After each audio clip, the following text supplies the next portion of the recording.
Okay, very good. Let's get started.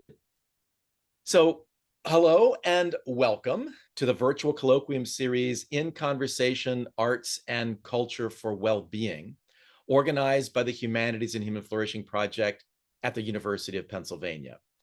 My name is James Powelski. I'm professor of practice and director of education in the Positive Psychology Center at Penn, and the founding director of the Humanities and Human Flourishing Project. I'd like to extend a warm welcome to those who are joining us live and to those who are watching the recorded version of today's event. The mission of the Humanities and Human Flourishing Project is to understand, assess, and advance the well-being benefits of engagement in arts and culture, focusing on individual and collective human flourishing. We're grateful for support from the Chris and Sasha Heinz Family Foundation, the Heinz Endowments, and the National Endowment for the Arts, which has designated the Humanities and Human Flourishing Project as an NEA research lab and is supportive both of practice-informed research and research-informed practice in the arts, culture, and well-being. You can find out much more about the Humanities and Human Flourishing Project, including our publications and how to sign up for our newsletter, on our website at www.humanities-and-humanflourishing.org, which Sarah has kindly just posted in the chat. Thank you, Sarah. Today, we are thrilled to continue with the second year of our In Conversation Arts and Culture for Well-Being series. This series features presentations by and discussions between scientists and practitioners on topics concerning the arts, culture, and well-being. Before we turn to our distinguished speakers for today, let me preview the plan for this colloquium. We'll begin by hearing two 20-minute presentations, one focusing on science and one focusing on practice. Then I will moderate a brief discussion with the speakers before opening it up to a Q&A with all of you. At any point during the session, feel free to enter questions or comments in the chat. If you'd like to share these verbally, we would ask that you would wait until we open it up for audience participation toward the end of our time together, and then you can raise your Zoom hand. Okay, with that, let's turn to our speakers. It gives me great pleasure to introduce our first speaker, Dr. Miriam Lense.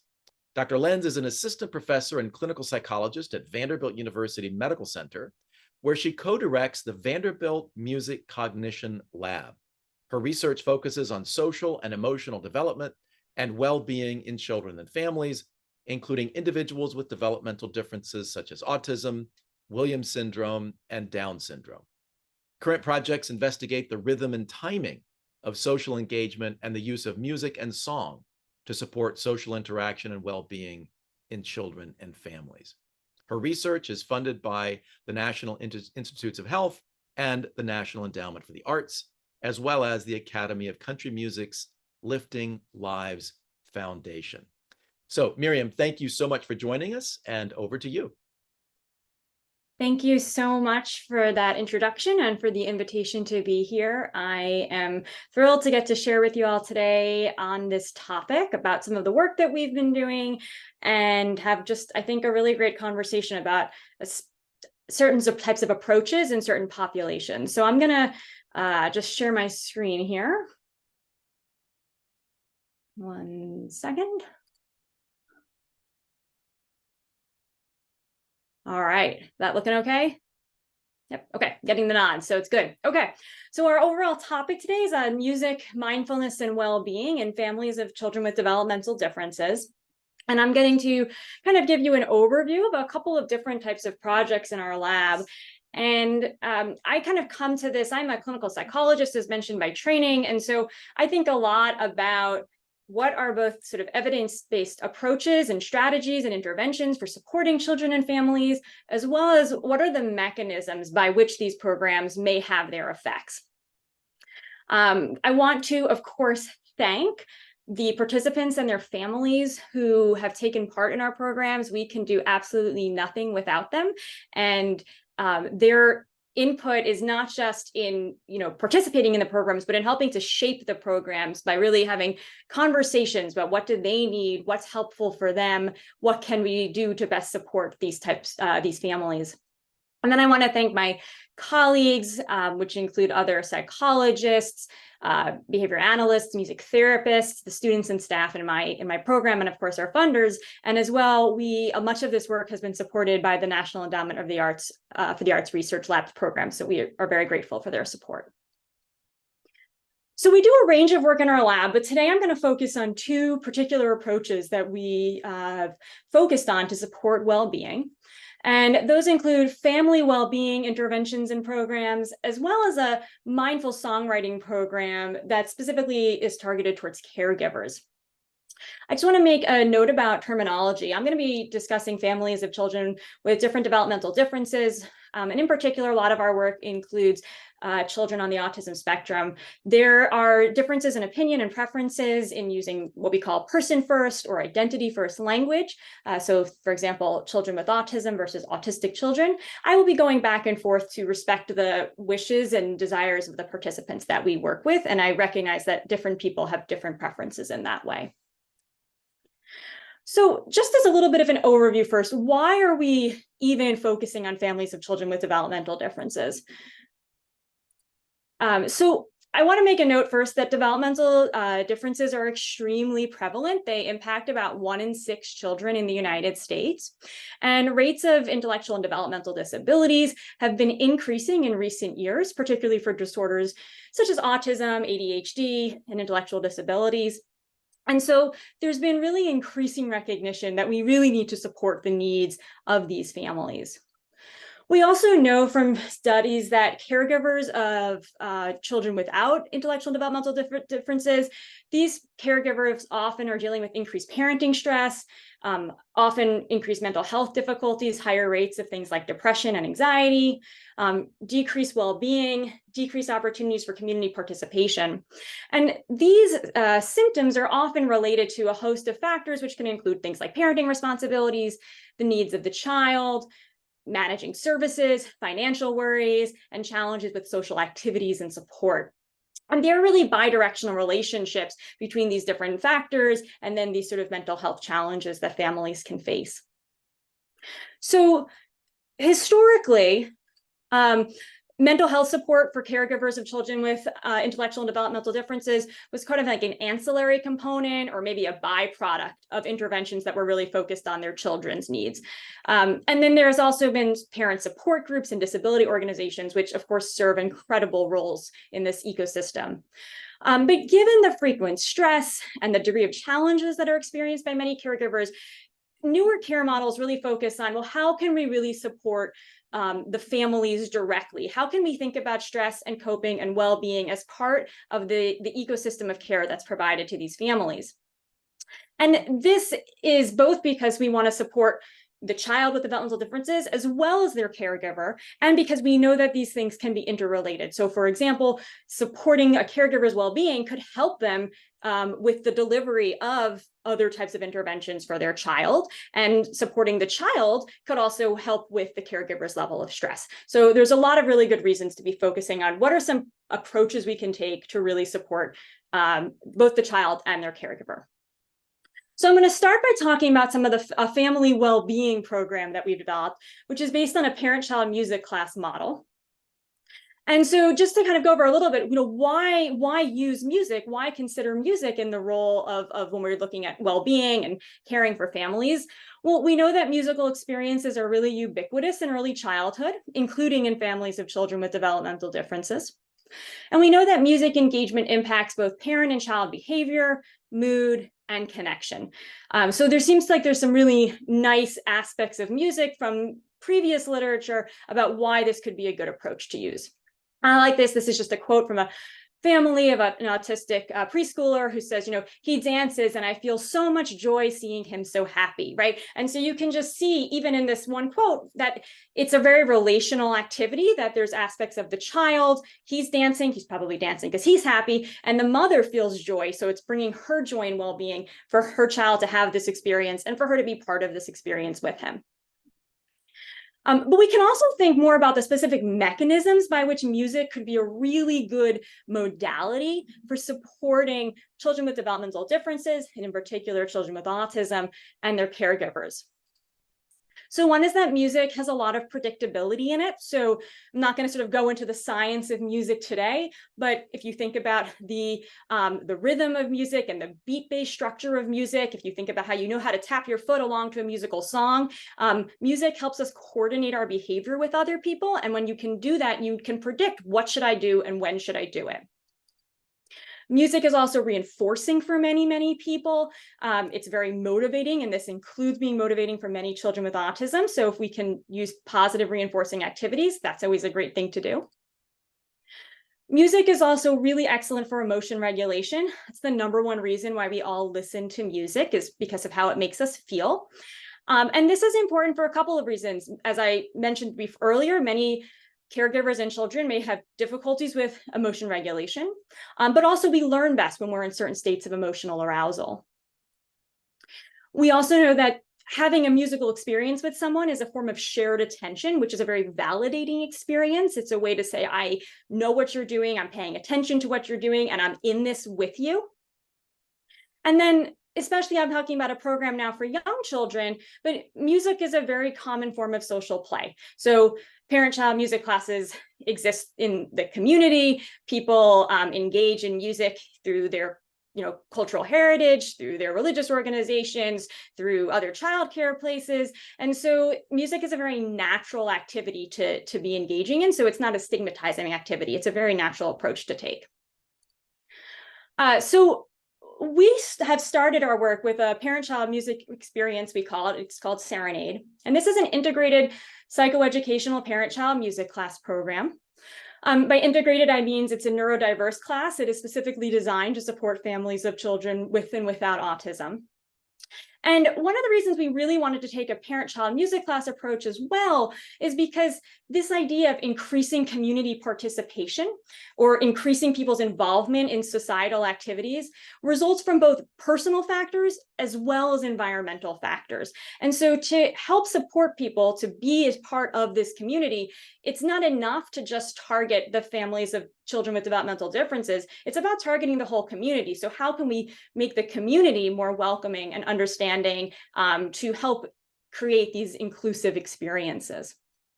So in this program, the families learn weekly parenting strategies based on musical approaches to supporting specific types of behaviors and interactions.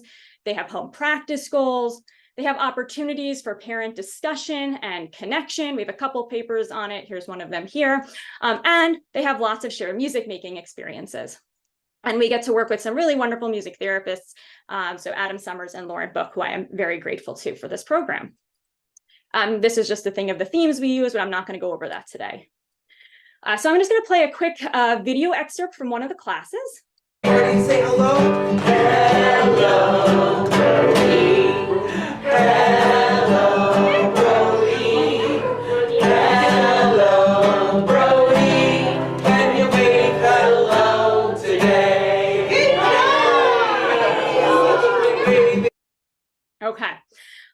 So we can discuss more about this in the conversation piece, but I want to highlight what my favorite part about this video is. So it's great that the child waves and he gets better at waving and he's engaging. But my favorite part of this video is that when he waves, the whole class erupts in cheers, right? Like you hear all of these parents just like with joy recognizing this skill that he has done. He's been in the class for several weeks. This is one of the first times he's waved.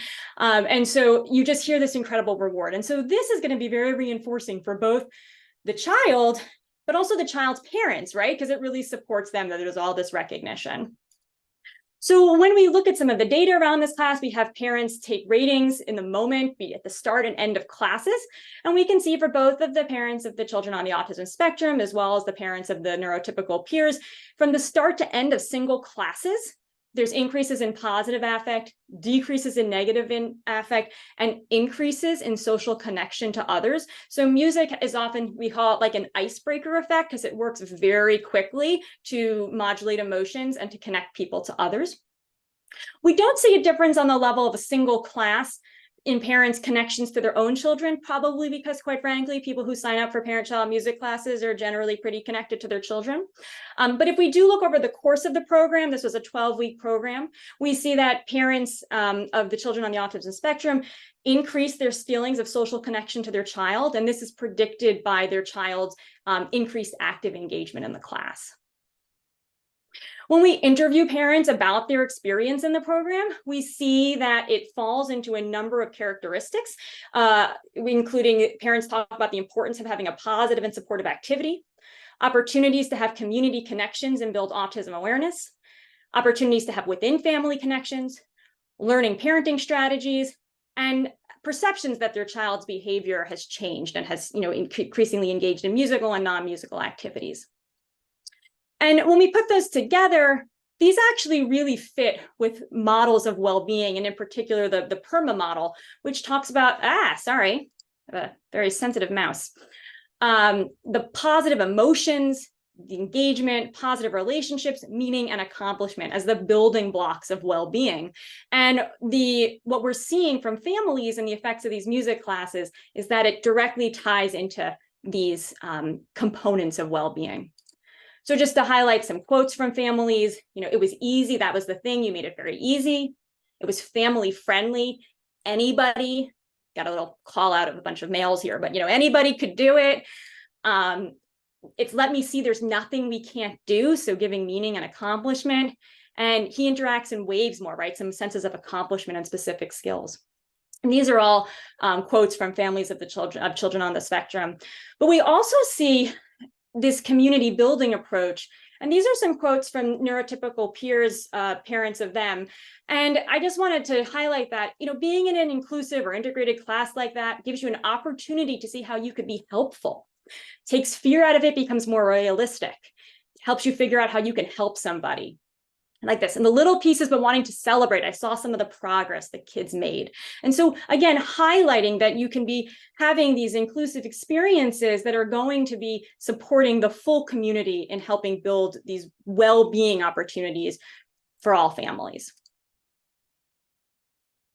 My mouse either moves or it doesn't move. And we have some resources we've developed from this parent-child music class program. So I just want to highlight it here. If you have any young children in your life, or you just enjoy listening to children's music, you can, we have put stuff online because of the pandemic. We have a music playlist, and we also have a YouTube library with videos with parenting strategies for ways to use music to support your relationship with your child. So that was really a family-based approach, and we were really pleased with it. But we also know that many parents, have greater needs. And also, this is a parent-child music class for young children, so it's not, appropriate for kids of all ages. So we've also developed a mindfulness-based music and songwriting program. So mindfulness being about paying attention in the current moment without judgment. So there's a pretty nice and growing body of research about mindfulness-based programs for parents of children with developmental differences, and in particular, parents of children with autism. And so we already have some really nice evidence that mindfulness programs could be an appropriate medium for supporting families with children with developmental differences. However, a lot of these programs are pretty intensive. They often are the standard MBSR program, which is wonderful, but 1.5 to 2 hour sessions, all day retreats. And if you have a child with specific needs, it might be hard to get away to that program. It might be hard to carve out that much time. Also, although now with the pandemic, more things are being done virtually. At the time when we designed this, most things were being done in person. And so we also wanted to do a program that would be accessible via telehealth. So again, I want to think about these framings of the PERMA model for well-being. And just think again that music is really highly effective at modulating your emotional state. Shared music experiences support social connection, right? We saw these in the music class, but we know this more broadly from the literature. New mindfulness students also prefer using music often. It makes it more accessible. Music listening is actually associated with state mindfulness. And songwriting enables self-expression and personalized coping tools. And because of these reasons, we decided we wanted to integrate mindfulness, which has some great evidence behind it, with a musical songwriting approach. So as our clearly, somewhat name, we've clearly based off of MBSR. So we have our Mindfulness-Based Music and Songwriting program. In this program, families work with a music therapist to write 2 original songs. They learn and apply mindfulness principles in each of the 8-week sessions. And the songs, their first song they write focuses on mindful awareness of their child. And their second song focuses on loving kindness towards themselves. This study that I'm describing was conducted entirely virtually during COVID-19. And again, we actually have a video library of all the participants' songs. And we worked with another wonderful music therapist here in Nashville, Kate Kelly. So families met individually with Kate, and she coached them through mindfulness principles and in writing and crafting these original songs. When we looked at families' affect, parents, these are individual caregivers, from the start to end of single mindful songwriting sessions, we again see these increases in positive affect and decreases in negative affect. So again, this idea that this is a very quick way to help modulate people's emotions by blending the music and the musical songwriting and the mindfulness approaches.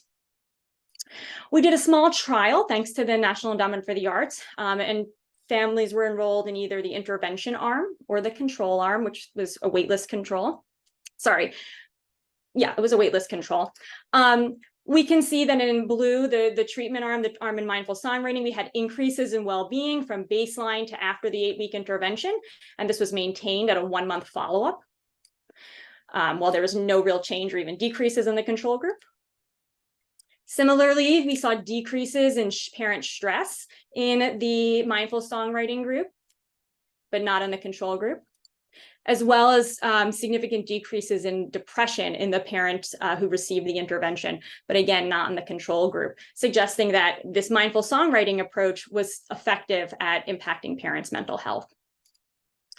We also see that these themes that were expressed by their caregivers, a lot of them talked in interviews, a lot of them talked about having this positive emotional processing experience. I love a lot of them talked about it being a very confident building experience. And then the importance of having a supportive and knowledgeable music therapist to really shore up and have that good relationship. And also people love having tangible materials. They feel very supported. So I think that is important when you think about building a program about all of the components. We also saw that families applied mindfulness principles in their daily life. They built individual mindfulness practices, and they also shared mindfulness practices as well as songwriting practices. So one thing that was really awesome was that many people also wanted to share their songs with other people. So now they had their own coping tool as well as a specific way they could share their message with others. Just to share some of their quotes.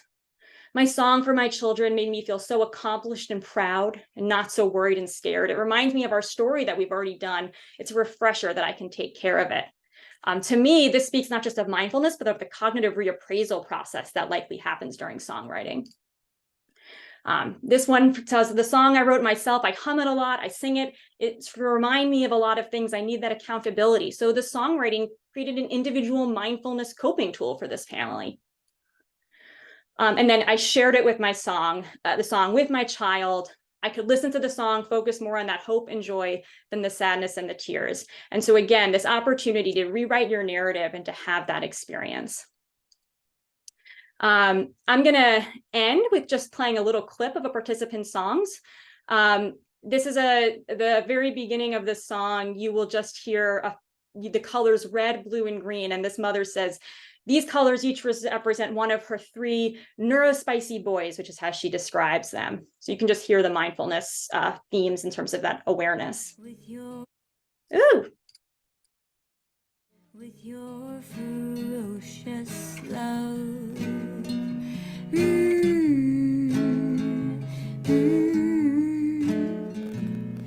The grass is greener.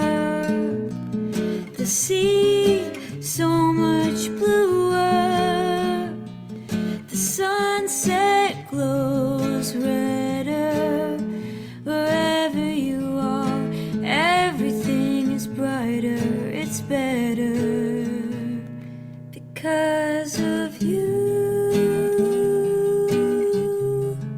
because of you.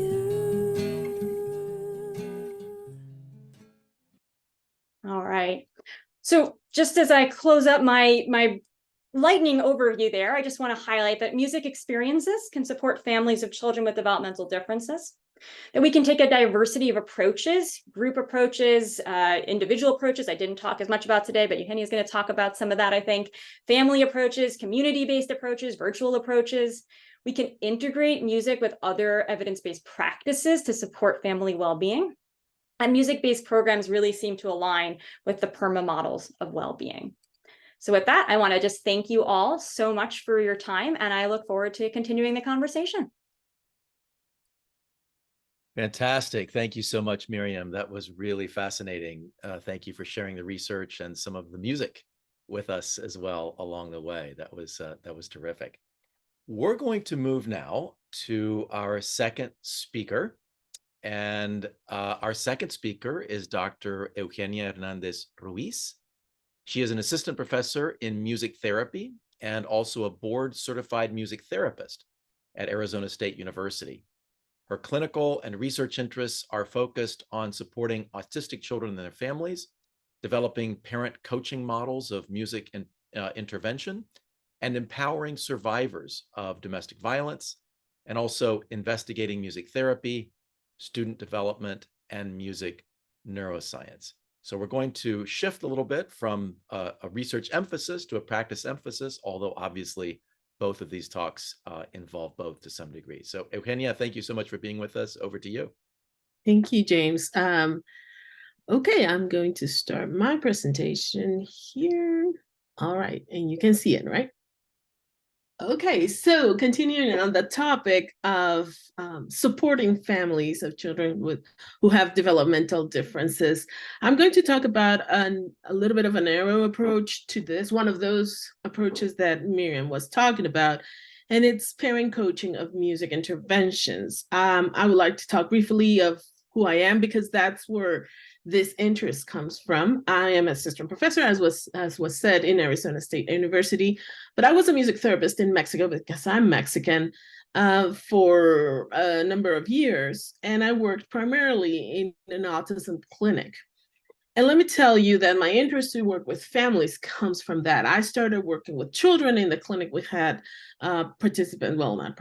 children coming in from 18 months old all the way to adults 40 years old. And so I saw people quite a bit in the lifespan. I wouldn't say older adults, but a lot of differences and different needs across the lifespan. But I, at some point, got very interested and got trained in the early start development model. And I started working more with the younger population in early intervention. And one time I was presenting to the parents the results of, the work for, I think it was a trimester. And I was showing videos about the work that we did in the clinic and all that. And at the end, one mom came to me and said, "What you do is beautiful. I really love how my child is responding to you, but I cannot get him to do that at home." And she was almost crying. And I was honestly shocked because as a clinician, obviously, I liked the idea that, oh, great, your work is good. But then I felt it's not enough. If I'm making this mom feel disempowered to relate to her own young child, I'm doing something wrong. This is not totally okay because, yes, we're doing great work in the clinic, but then they go home and nothing transfers. Or not nothing, but not enough. And that was a big, big part of the impulse to this work. I started looking at some ways to support families, starting doing workshops, mother and child sessions, a little bit empirical, not knowing a lot of what I was doing, then got training the parent early start development model, and that was the catalyst for me. Also, I came back to the US to get my PhD, and I dedicated all my research during my PhD to this idea, to how do we teach parents to use music interventions, even if they are non-musicians, which was the big question. And can we? I had several music therapists pushing back and saying, no, they cannot. We are the experts. We are the musicians. And I was like, yeah, we can. But I had to obviously show that with research. So what I'm going to talk about is precisely this idea of parent coaching. What are the contributions to the family? Although Miriam did a beautiful job presenting that already. Some principles of the parent coaching that I use and some of the outcomes. But first, let's see it in action because there's nothing like an image. And so I'm going to show you a short video clip. This is a family I worked with in a research project, but this is baseline. So I didn't give any indication other than play together. And this is what I got. Good.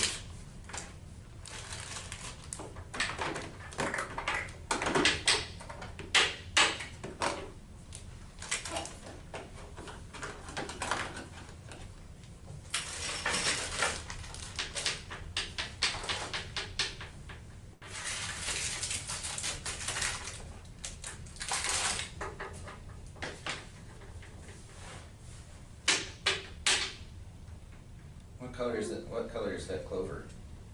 Clover. What color is it? Green. How do you spell green? Hey! That's right, G-R-E-E-N. And what shape is that? It's a diamond. Yeah. It's orange How do you spell orange? or A-N-G. That's right, high five. You're so smart. Okay, so very short clip. Of course, we don't have the full picture, but I can tell you from what I'm observing them several times that that's pretty much how they played. The kid was playing with the toy, a very appropriate, age-appropriate toy, no doubt, but interaction, not a whole lot. There was not a lot of joint activity going on. Mostly the dad would ask questions about what is, how do you spell that? What is the name of that? A little bit like quizzing kind of thing, but not a real play. This is after 3 sessions. A lot of what I did, and you see the room a little bit, it's a mess. But the idea was to let the parent just flow and go with the play and with the child's interest and be more joyful and playful in the interaction, and also use music. This is what we got. Okay. I'm singing. All right, you ready to start? Happy and you know it? Yeah. Okay. If you're happy and you know it, clap your hands.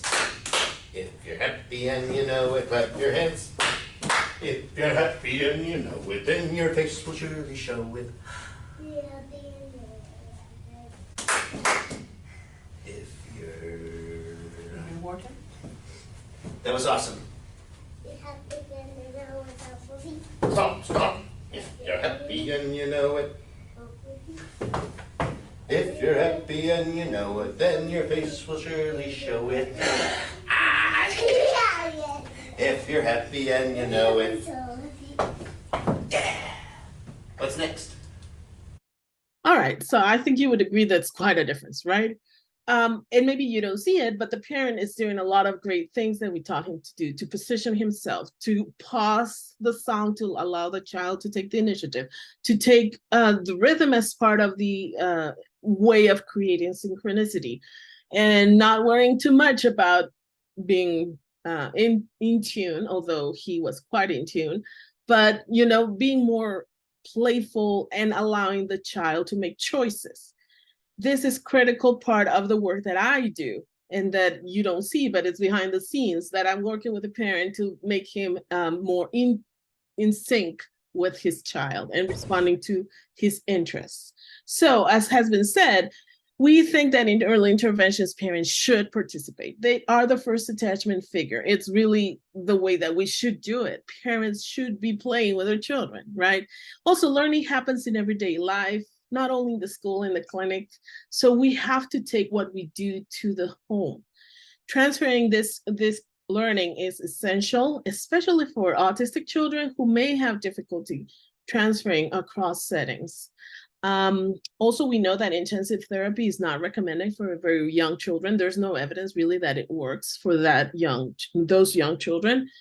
But there is evidence that involving parents is both feasible and effective. And I have more references if you need them, but okay. So what is the difference between parent coaching and parent participation? Because indeed, we do have a lot of programs, and I'm not saying they are not useful. They're very useful where parents and children are participating, and we have the music therapist in the front, like we saw before. Those are awesome, and they have their place in the literature and this. But the difference here is that we are going to actively engage the parent to co-define the goals. They are going to decide what we're going to work on. They are going to also implement the intervention with the professional being the coach, kind of to the side and telling them what to do. It's a different model, okay? And the professional gives in the moment guidance, encourages parent observation, reflection, and change. The idea is to give them the tools that they are going to take. And this is not unique in music interventions. Parent coaching has been developed, and parent-mediated interventions have been implemented in the autism field for a few years, probably a decade or so. But here we're talking about using music, which brings a little bit of a challenge sometimes for parents. They may feel self-conscious or whatnot. So my job is to make them comfortable with their music skills. Also, we understand the family as a system where the parents, as I said, they are the first attachment figure. We want that attachment to be preserved. But we are changing one part of the system. We are changing the parent, really. We're working with the parents, and we have the responsibility. They will have the responsibility and access of the child. And of course, this is considered best practice in early intervention. Also, talking about well-being of the family, we have noticed, and there needs to be more research, but when we empower parents, when we give them the tools to relate, parental stress and depression decrease, as Miriam was saying, right? We know that they are going to feel much more comfortable, and it's going to improve family dynamics. So doing this with music, I've done some research. Music can, as Miriam was saying, can make a difference because we know that autistic children, in this case, may have a diminished response to caregivers' behavioral and even physiological cues, even from infancy. They don't respond as quickly or as in sync or as effectively to those communication cues. But music can make those more salient. It can make those cues, the starting, the closing, the stops, the pauses, more evident for the child to process and more predictable. I have a theoretical framework, not going to go into the detail, just saying that the idea is this, that music is going to create optimal arousal, physiological arousal, and synchrony for the parent to be in sync with their child, and also arousal and attention for the child. This is a theoretical framework. More research needs to be done, but what we have seen so far, maybe there's some truth to it. One thing that I really like about the parent coaching too is that we can take it to spaces that may not be so amenable, like for example, the virtual setting. Why? Because we're working with the parent. And so it's a bit easier to work with the parent than to work with a child online. So I did a study where we tried to investigate, this was during the pandemic, 2020, of course, and we were investigating the acceptability and feasibility of this remote model, particularly during the COVID-19 pandemic. And so there was 1 intake session and 6 virtual coaching sessions. So a really short and to the point study program. And let me show you what it looks like. Whoops. This is like Mom Played, and this is in Spanish, because I did it in Mexico, so virtually. And but you can see how she's playing. I'm going to put it here. Okay, maybe not. There we go. Here.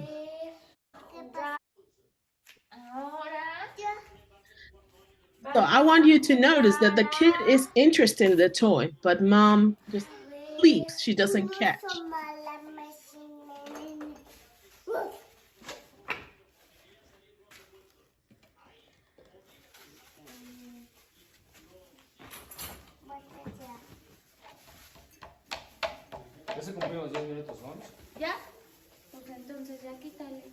Okay, what I wanted you to see is just that the child is interested in the toy. She's actually doing some onomatopoeias. She's woof, woof, and that kind of thing. And mom misses all the cues.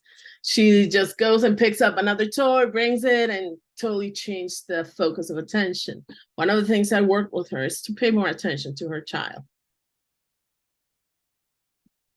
¿Vamos a brincar con los bebés? ¿Brincamos con los bebés? ¿Lista? ¿Mi bebé? ¿Dónde está mi bebé? Aquí está. A brincar. A brincar, a brincar. Todos vamos a brincar. A brincar. Tú con tu bebé. Eso. A brincar, a brincar. Todos vamos a brincar. A brincar, a brincar. Tope, tope, tope, tope.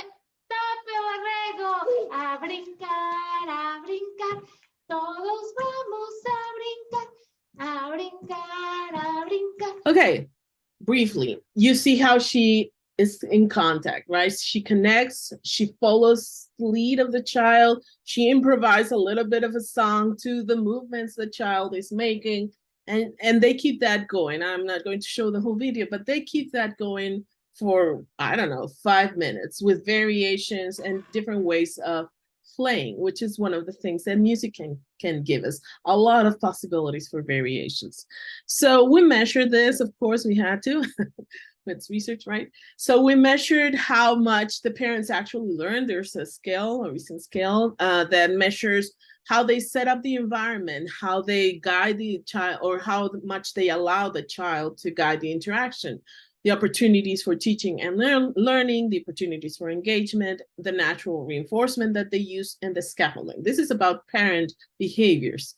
We also measured child response to joint attention, child initiation of joint attention, and verbalizations and vocalizations, and we did a qualitative exit interview. Just going to talk about the parent learning. We found that significant difference. Although it was a very small sample, we had 8 parents. It was a significant difference. Parents did improve. They all improved. And they all improved to the level of what we call fidelity, above an 80% in their learning. But similar to what Miriam was saying, parents were appreciating that they had an increased connection with their child. You gave me ways to be closer to my daughter. They appreciate that they were able to maintain the child's attention. I have noticed that she's now very interested in music, and it helped me with keeping his attention.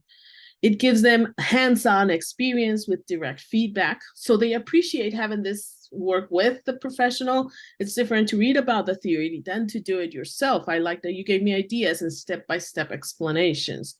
And of course, they had ways, tools to play and educate their child. She says, I achieved that playful connection that allows me to convince her to do something that needs to be done. Let's get the teeth brushed, right? But let's do it playfully.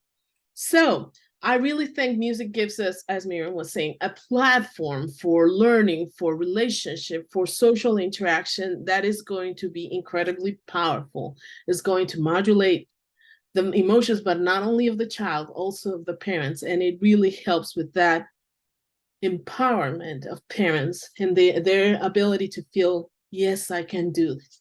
Even if it's a different type of parenting, I can still do it and be successful and joyful. So that's that. Thank you so much. Thank you, Eugenia. That was really inspiring and delightful to see those changes in the examples that you showed us, and just thinking about the difference that it makes in their lives is really, really heartening.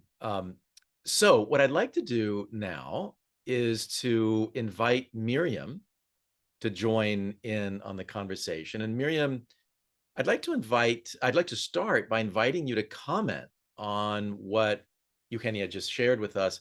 Based on your experience as a researcher, what strikes you as particularly valuable or important about the work that Eugenia is doing?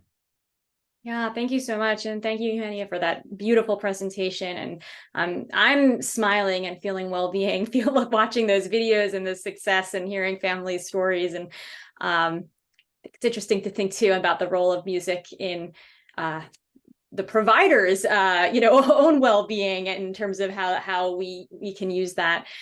So I think there's a number of just incredibly salient points to me, and I think one of the maybe big picture things that I highlight, and Eugenia sort of mentioned this early on as well, is that I think it's so interesting to me how we both kind of converged on this space, but we came to this space from very different academic and clinical backgrounds. And I can guarantee if you want to hear one of us sing, you want to hear Eugenia sing, it's not me you want on the microphone. And what I just love with that is when we think about how can we support children and families, and the idea that we need these interdisciplinary and multidisciplinary approaches, and how we can really integrate different practices to best meet families where they are and move forward from there. So I come from that more traditional, so it's interesting. So I come from a more traditional, like, autism assessment and intervention background. And I had my other interest in music and did music research. And I'm also a clinician. And I just was, every time in clinic, families would talk over and over again about, oh, well, he really likes the when I do this song, or this is a good way to connect, or, oh yeah, we still use music for nighttime routines and things. But I actually, at the time, there wasn't a lot of things I could refer those families to. And so then to have someone with the music therapy expertise saying, okay, how can I integrate and merge this with other practices and strategies we know are helpful to support families, using parent coaching to really involve them in the care, doing things virtually to build accessibility is, huge for these families.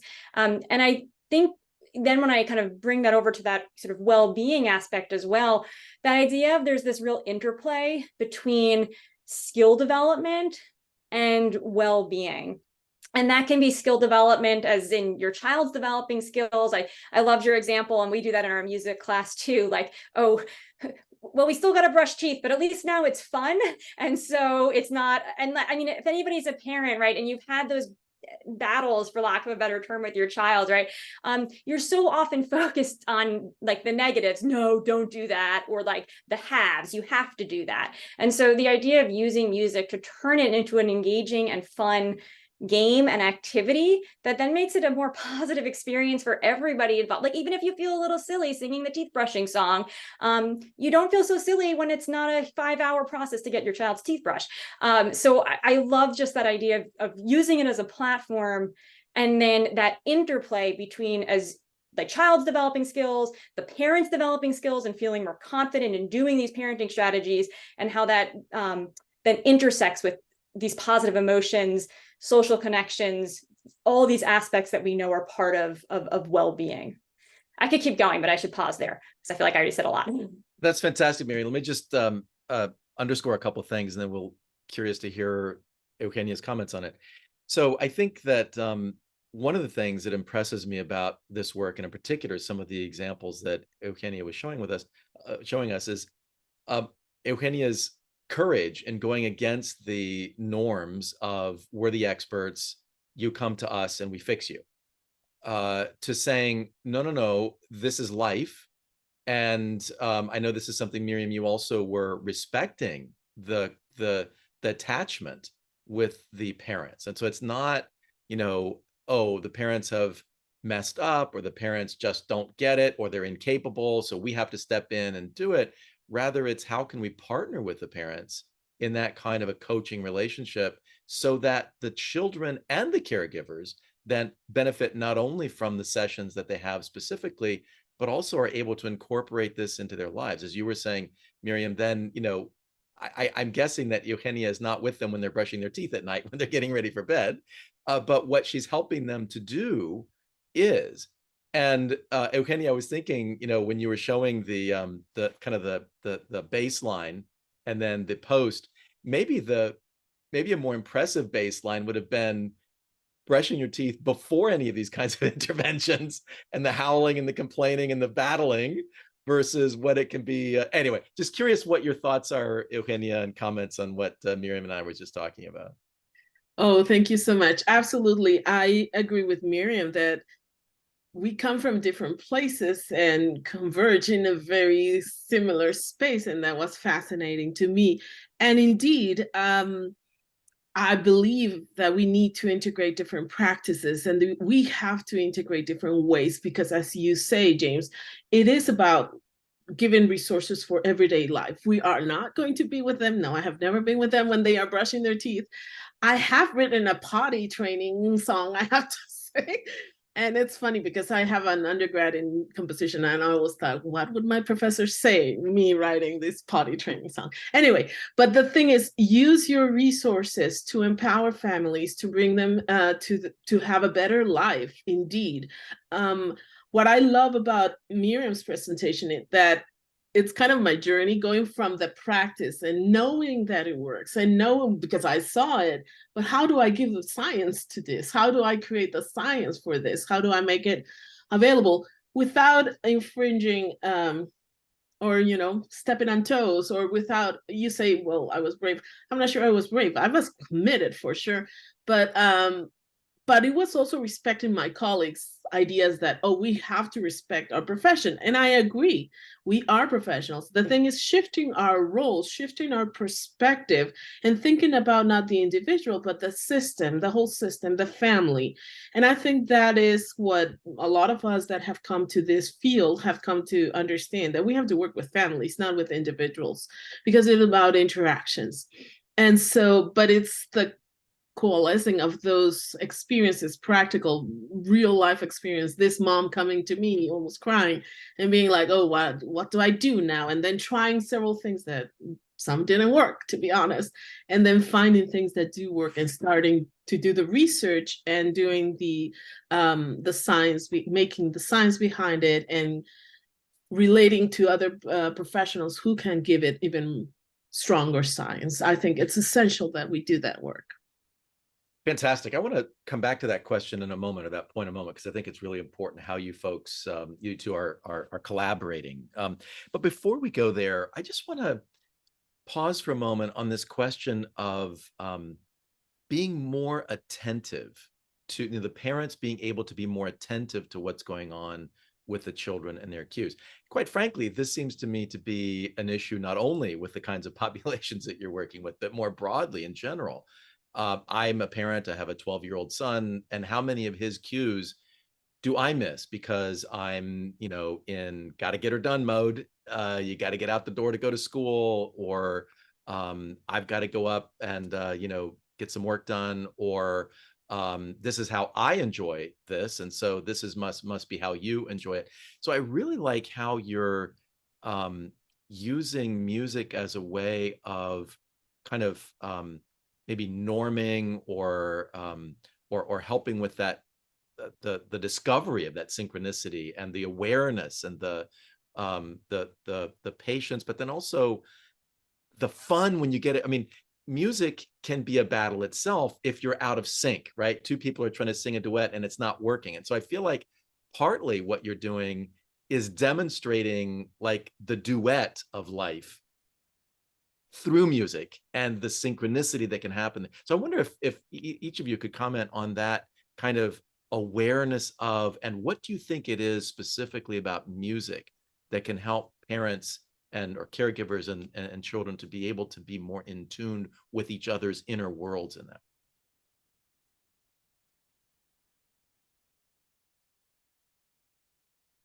Okay, I'll go. So I mean, that's an amazing question. And I think it's one we think about a lot. And I know that we've both used the term sort of music as a platform. And so I think there are aspects of the music, like the object of music and what it provides. And then there's aspects of the musical experience in terms of the way these aspects of music help to support these types of interactions. And then that, of course, gets built into I know we keep using the word sort of ecosystem, but we all exist right within many things, the kind of cultural context in which we've, you know, been using music. So I think there's a couple of aspects of it. And one of them that's, I think, very big is this role of predictability. So I had mentioned earlier the role of sort of the rhythmic structure. So we know that when we coordinate our behaviors, we feel more socially connected with other people. And the beat-based structure of music makes it very predictable. If you go to a concert, And it can be any type of concert. You can be, you know, in a classical symphony, and you can be in a mosh pit, but you're tapping your foot, or a children's thing, right? And you're often, you know, tapping your foot or bopping your head with, you know, to the beat of the music. So that actually supports synchronized activity between people, whether or not you know, think that you're doing it or not, like you likely are. Music is also predictable in other ways. So we could get into like the melodic structure and the harmonic structure of it that, you know, for example, in the US, where most of our music follows these sort of Western norms. So that provides, again, a lot of predictability, a lot of expectations about what's going to happen. So again, it creates this sort of shared space where everyone is kind of like more comfortable because you know what's going on. So I think that's a really big reason. Another, I think, is because music has these very strong emotional effects, both, again, just because of the physiological effects from how our brains process music, you know, both from the auditory system, but the limbic system connections in terms of how the emotional response we naturally get to it. So then if you're with other people, you're having a shared emotional experience with them. And we know that that also impacts social connection. I could kind of go on about other aspects of the music, but I'll say the other thing that, then there's been, to kind of go to your earlier point about that idea of sort of paying attention. And sometimes we think about that sort of like mindful parenting kind of approach. And because music creates this sort of shared object that you can have, it can be one of the principal rules we use, and Eugenia mentioned the early start Denver model, is following your child's lead. So paying attention to their cues, following their lead. And if you have something that's a musical activity, you have a greater likelihood of knowing what they're going to do, because like it's kind of constraining the set of what might happen, which will help you coordinate. But it also, if you just say, okay, I'm going to focus my attention on this is what we're doing, then you know, you kind of have to do the mindful parenting where you keep your mind from wanting, oh no, stop thinking about how you got to go prep dinner in 5 minutes. For this 5 minutes, you are focused here and doing this. And then, you know, I think as you get into teenage years and things, there's like beautiful opportunities to then use it to talk about, you know, social issues and cultural issues and kind of have that kind of conversation. And I will say, because you mentioned the adolescent, there is a study by Harwood and Wallace, and is retrospective, but they parent-child informal music experiences during adolescence was predicting sort of the longer term parent-child sense of the child's sense of connection to their child, the parent. So even though I know we've talked also a lot about early childhood, I mean, maybe you're not going to do the potty song, you know, with your adolescent, but there was, I think, still a lot of value to building these shared musical experiences and practices in that way. Oh, that's marvelous, Miriam. I have been taking notes from a personal standpoint as well as a professional standpoint here.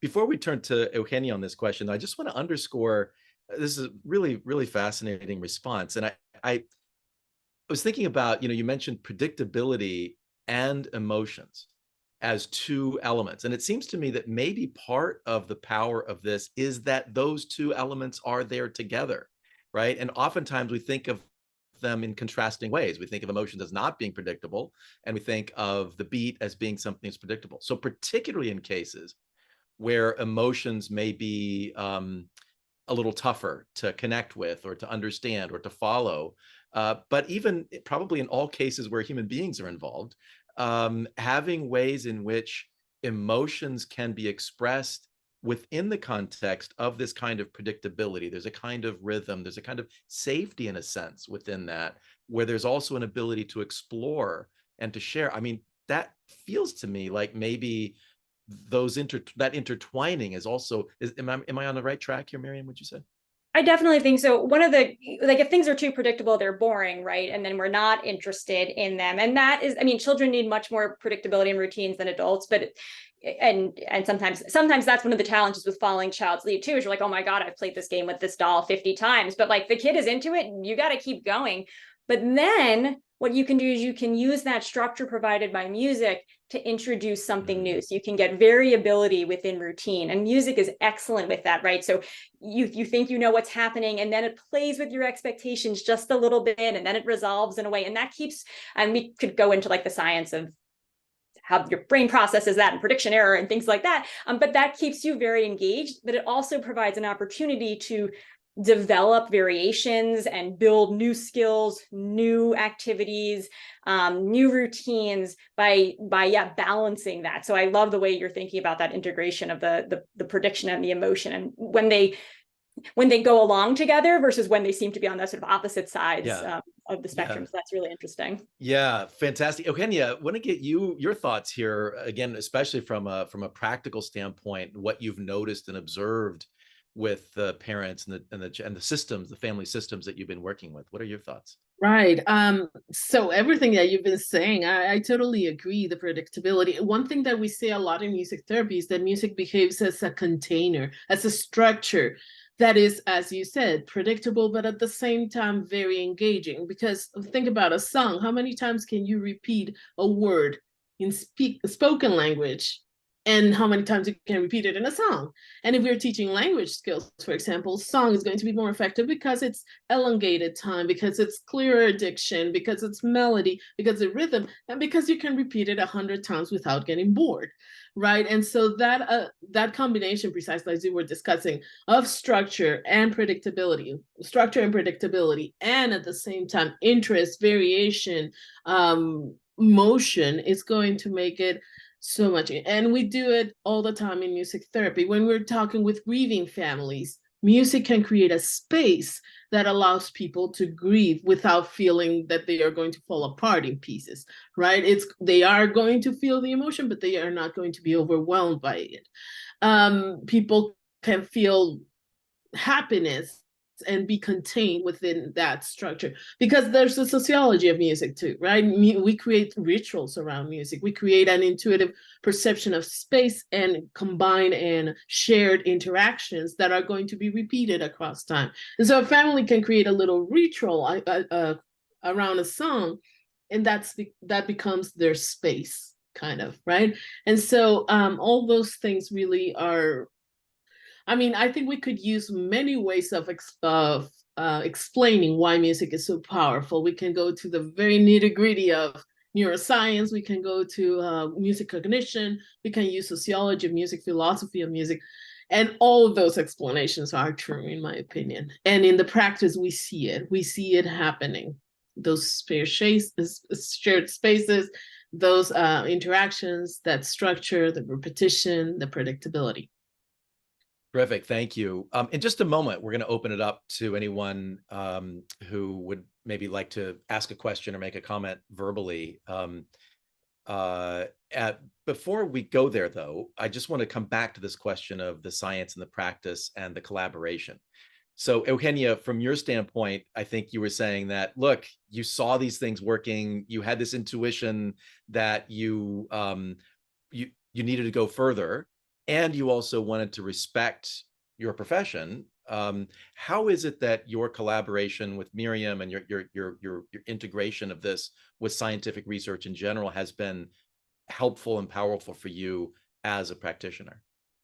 Well, I have to say, I was already doing the research before I met Miriam, so it was funny how we got to the research space. I didn't come from the practice. I came from the research space to meet her. But coming into the research was, well, it was very interesting. It was during my PhD, although I did have some research background even before that. I think that music therapy is undergoing a really important transformation in the last 10 years, where a lot of push has been done by the leaders in our profession, is that we need more science. We need to demonstrate the mechanisms of the things that we already know. Before that, a lot of our research was effectiveness research. Does it work? Yes, it does. I think we have made a case that it does. Now we have to make a case of why it works, how it works. And that's the research that has been coming out in the last, 5-10 years. And it has been a fascinating process. And I was fortunate enough to get in the wave of that early on in 2014 when I started my PhD. And so I was working and, training with people who were thinking about, music therapists who were thinking about that, Dr. Sherry Robb, Dr. Hansen Avermeid, Dr. Cindy Cowell, those people who are doing the research that shows, okay, how are we doing this? Not only does it work? And then we started in that process, and other things that have happened, the NIH grants and all that. We started talking across professions, across disciplines, and that's when I kind of met Miriam, and it was, oh, you're doing kind of the same work I'm doing. What do you know? And so the collaboration has been very exciting. We haven't had all the collaboration we've wanted because, funding, but but here we are, trying to find ways, like, for example, what the collaboration I've done so far is supervising some of the interventionists' work that are doing the projects that Miriam is doing, for example. So because I have the practical experience, I supervise their interventionists. Terrific, thank you. Miriam, from your standpoint, on the research side, I use those terms in scare quotes because, again, both of you, it seems to me, are kind of going back and forth across that unfortunate divide, which I think is really important. How is it that in your work, collaborating with Eugenia and people like her helps to advance your research? Yeah, definitely. And it's been so wonderful. I mean, I was so excited when I saw Eugenia's work, and I was like, oh my gosh, look, we have to connect. And now we're be able to work and build some collaborative projects.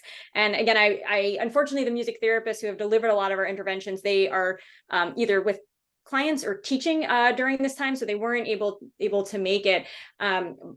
However, with that in mind, I think whenever you have a collaboration between different disciplines, there's a lot of time that actually needs to go into building that shared understanding. And so for me, Eugenia, is great. You mentioned like respecting your own profession and sort of what you think about with music therapy bringing to the table and the different history of that. And so I think now when we're working cross disciplines, we have to really think about the respecting the backgrounds from the disciplines that we're maybe learning from and looking to work towards. So I think for me, some of the most fun conversations have been when there's often many points of agreements, but different fields just like call things by different names, which of course, there's always these terminology issues.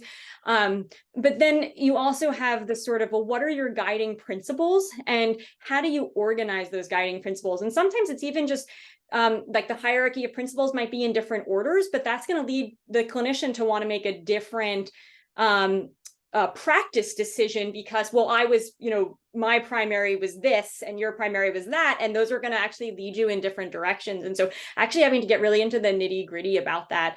But understanding where people are coming from and having that expertise is incredible. So even in that idea of that structure and routine in our music class, that was something we actually went back and forth on a lot, which was, okay, do you offer the child a choice to honor autonomy, or do you instruct the child on what to do because you're giving a clear direction that you want them to follow through on? And that may sound obvious, or it may sound not obvious, but I mean, you can have really in-depth conversations. Like, do we say, it's your turn, or do we say it's your turn, which means, oh, do you want a turn? Are you coming? Are you not? Versus it's your turn means you're doing it. And like, that's a very, just, are we going up or down with our prosody at the end of our sentence? But that's going to actually impact the flow of the interaction. And so different disciplines and even different professionals within those disciplines may have different viewpoints on, what's the appropriate thing in this setting. So I think for me, having these conversations has been incredible. I think as a researcher, getting to learn from the expertise of, I am not a music therapist. I come from a different background. I respect music. I think music is a very powerful tool. I've seen these effects, but needing to design programs really in tandem with experts who are delivering the program. You can on paper design the most incredible program, with a 14-point plan and 3 subset plan, right? But like, who can deliver that, So we have to be able to have those conversations so that we can then, however, manualize things so they can be delivered with fidelity, replicated, so we do know exactly what we're studying. And I think that's been a really big part of these sort of collaborative processes of, well, how can we, like, it's great you say this works, but I really need to break down into the building blocks. What are we doing? Because that's how we can study it, and that's how we can think about what those underlying mechanisms might be. And manualizing is a whole different topic. It's Yes. so hard to do in music. Mm, mm. It's sort of like being a composer. I guess a composer manualizes the music and the score, right? But how to do that with the music therapy. Terrific. Well, let me pause here and invite our audience. If you have a comment or a question, something you'd like to chime in with, feel free to raise your Zoom hand, and we can ask Miriam or Eugenia. You can help take the direction of the conversation whatever way you would like to.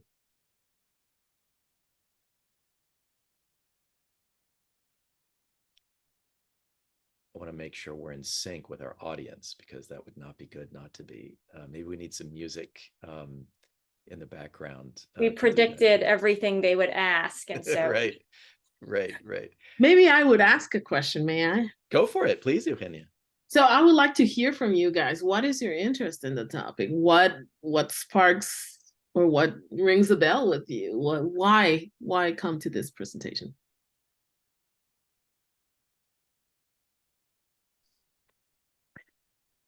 For me, I want to understand how music, I mean, this stuff, when I looked into the subject, I was like surprised to see music therapy. So music is being used prominently in therapy. So I'm curious about to learn how it works and what are the studies or how it's been implemented. So both research and the application was created my curiosity.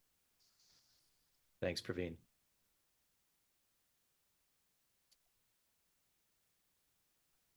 And I have one question. Sorry, Kathleen, go ahead. No, go ahead. You first. Yeah, I'd like to check with both of you. Do you see any research happening? Like you brought up music, so is that a dance therapy, or is dance and music combined as in therapy? And how is there any studies and research happening on that side? So I do know that there are dance therapists. There's a whole field, not as large as music therapy, but and we as music therapists do use movement. And in fact, my students at ASU take a class in dance, because we think that the use of our bodies in music is part of an essential part of how we use music, or how we accept music, or however you want to say it, how we perceive music. But I am not a dance therapist. Okay, so I love to dance, but I'm not a dance therapist. That's another field. Thanks, Eugene. Yeah, and I think I would just also add to that, one of the things about music is it's kind of a whole brain and whole body experience. So, there's and music is, and in most cultures, it is often intricately tied to movement and to dance. And even in Western cultures, I mean, we still have it certainly with young children, it's very tied to movement and dance, right? Like kids, 2-year-olds don't just sit and listen. That's just not what they do. They got to move. They feel it. And then sometimes as we get older, right, society sort of like, oh, aren't you worried what people are thinking? And then you're like, oh God. But for the most part, in most cultures and in most places, music and movement are very intricately tied together. And then there's also some really nice research, for example, with Parkinson's and music and movement and music and dance. And there are like clubs and organizations around that, also for some other specific conditions as well. But I guess to Eugenia's point as well, like having the specific expertise in how that dance or is being used, or how you're employing it. Of course, there's different levels of technical expertise.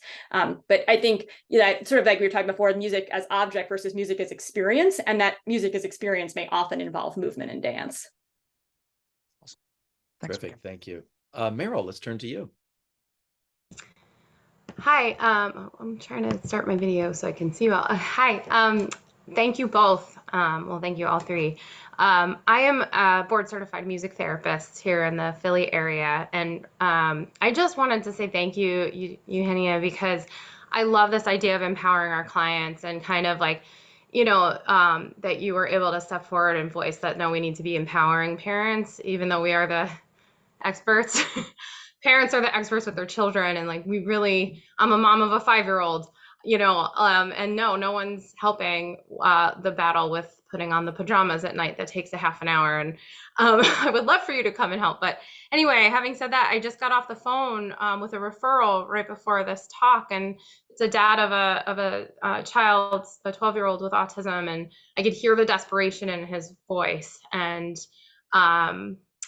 but what was so great, and I was able to validate similarly to what you were talking about, is that he's said, I'm a musician and I'm able to connect with my son through music already. So he's already laying the groundwork there. And I think that that's just, as practitioners, it's so important to continue to, that's the whole goal, is to empower our clients. So I just really just wanted to say thank you. That's all. Thank you, Meryl. Thank you for your work. Thanks, Meryl. I want to pick up on something Meryl said about empowering. And I know that I think both you, Miriam, and you, Eugenia, your primary work is with small children, very, very young children.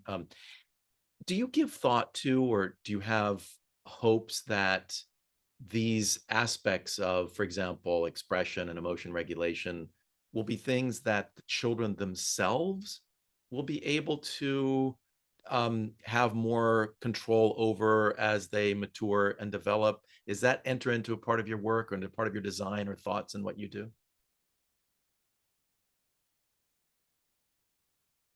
Yes, absolutely. Early intervention, in my perspective, is about laying the ground for what comes in the future. It's not only that they have a good time at the time we're doing it, is we're laying the ground for self-regulation skills that are going to support. And the research shows it. Some very comprehensive research shows, and longitudinal research shows that kids who have early intervention, early education experiences are going to have a much brighter prognosis in all aspects: vocational, academic, mental health, and well-being across the board when they are in the teenagers and adult years, for sure. Great, thank you, Eugenia. Tori, let's turn it over to you. Hi. Yeah, I'm not going to turn on my video right now. I have too many things going on. No problem. But I'm actually here to answer that question because Meryl actually invited me. I'm also another board certified music therapist in the Philadelphia area. And I've actually was starting to think, I recently started my own private practice in the past few months, and have co-founded a nonprofit where I'm kind of opening up some more community arts programs, and I have a family-based music therapy program that I do there. But I've really started to think, my background's at, I started at CHOP, and so it was very family-centered care. So a large portion of my early career was working there. But it is so accepted. So hearing about parent coaching and that it is being implemented was very validating for me, because it's something that I've been thinking about.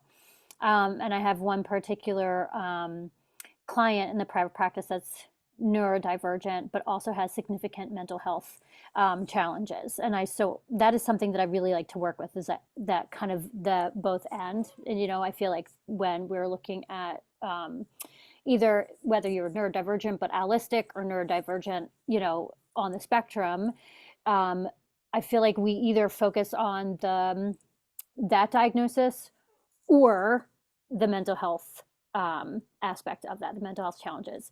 And I think that to integrate both is really important. And this particular client, and he's an adolescent, this particular client's parents, when I suggested, hey, why don't we come in and meet after I've been seeing your son for 90 days or 3 months or whatever, they jumped on it, and I spilled the beans about themselves, about their I was and so I feel like it's really needed. And there's a little bit of imposter syndrome, because it's not, Eugenia, as you talked about, not widely talked about in our field all the time. If you're in an institutional setting that has an initiative around family-based care, it's a little bit different than when you're out kind of on your own. So this was really validating, very affirming. I loved all the videos. And when you're doing group work that's family-based, it naturally happens, because there's so much more is caught than taught, right? So there's much more modeling of that, encouragement and empowerment that organically happens within those spaces, as opposed to kind of more in a smaller setting, specifically one-on-one.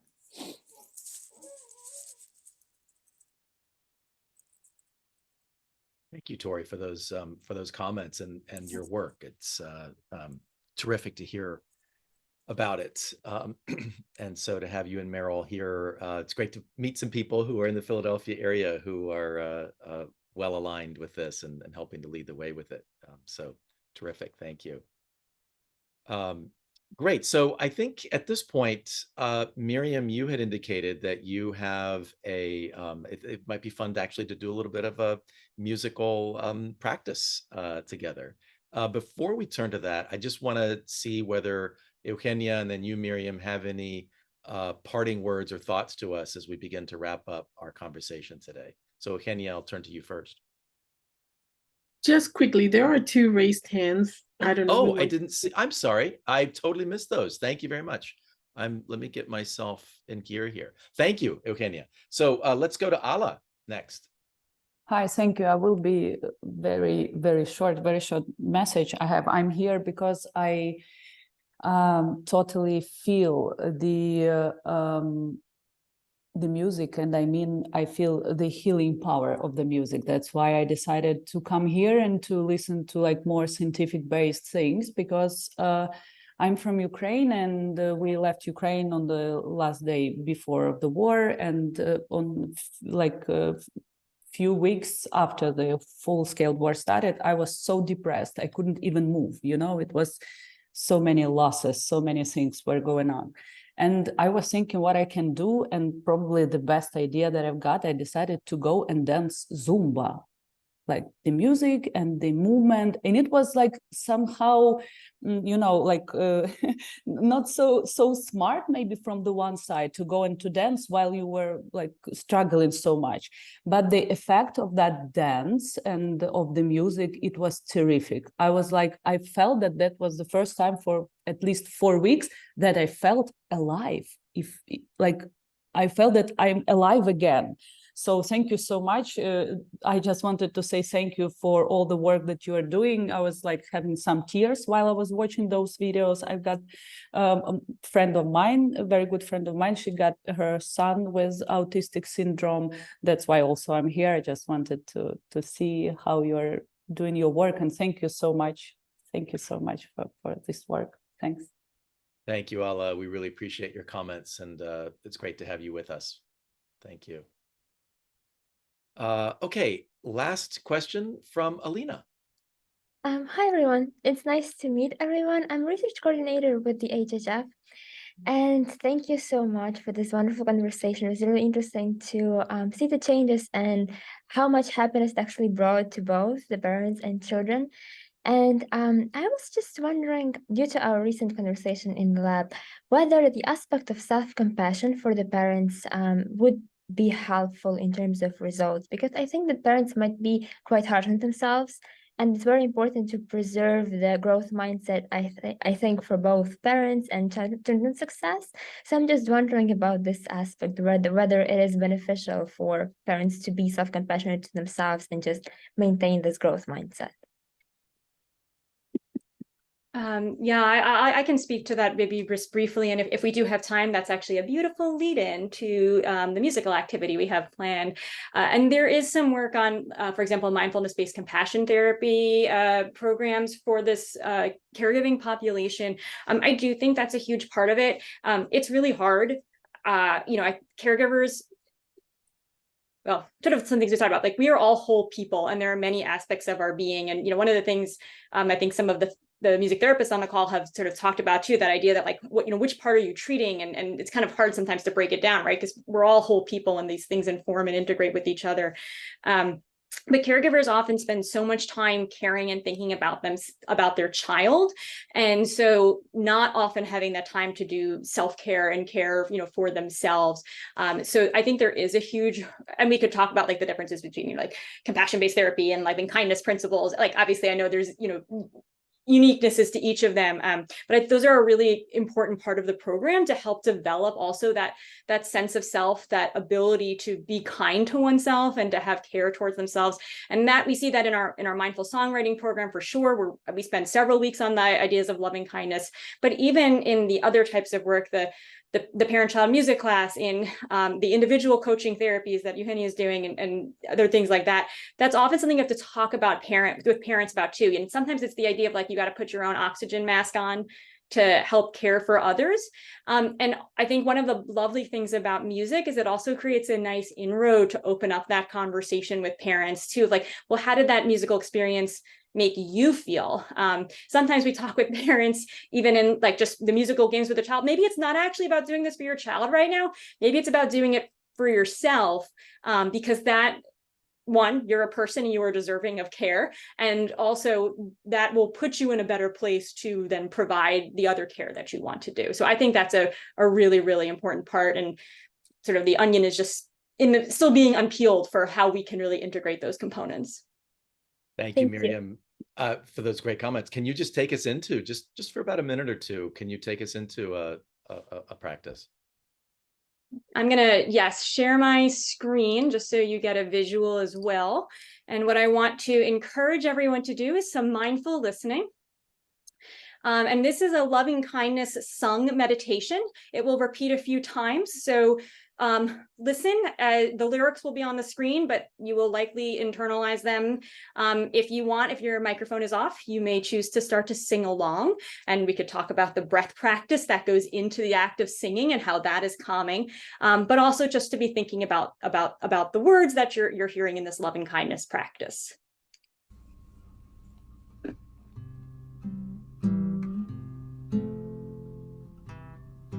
Do you hear it?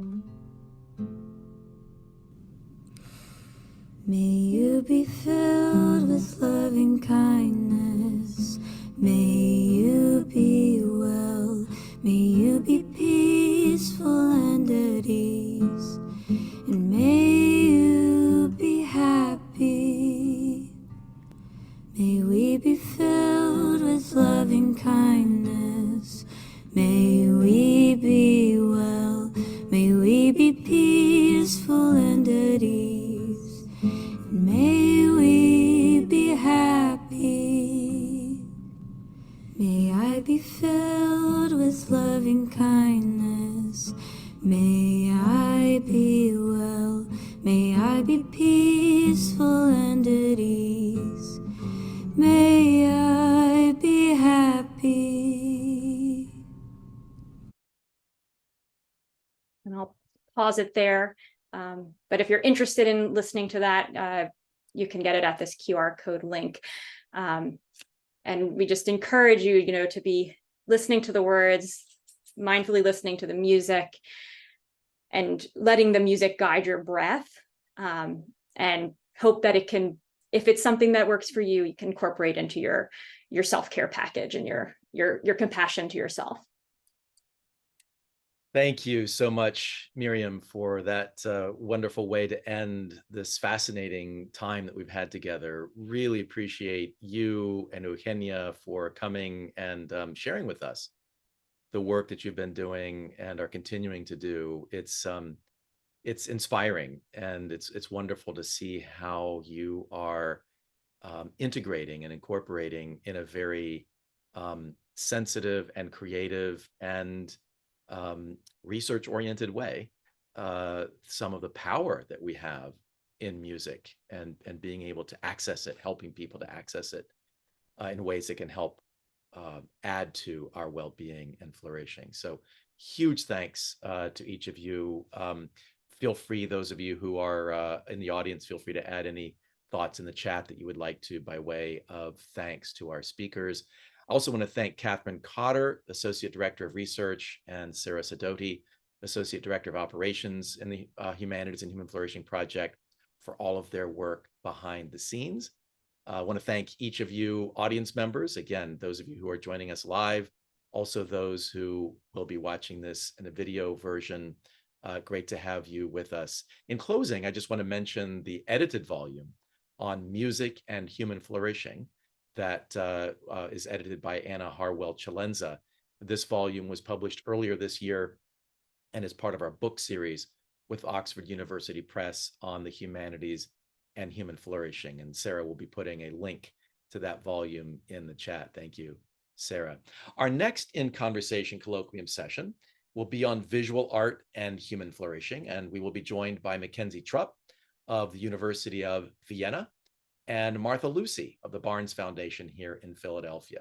It will begin at 10 a.m. Eastern on Wednesday, October 25. For more information on this upcoming session, we invite you to sign up for our free newsletter, which you can do by visiting our website.